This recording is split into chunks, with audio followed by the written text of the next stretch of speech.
hindi mo na kailangan output. Kasi pag naiwan talaga kayo ng isang module, at yung susunod eh, iniwanan nyo pa rin, nagpauli pa rin kayo, tatama rin na kayo,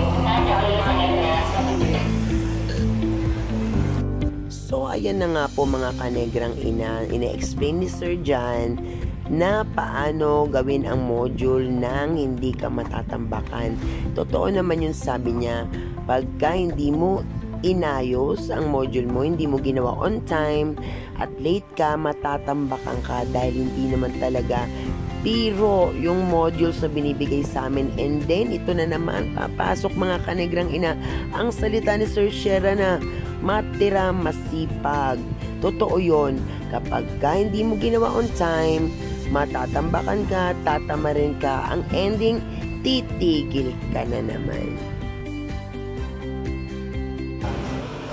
And let's end our day with a prayer. Okay, so maraming salamat.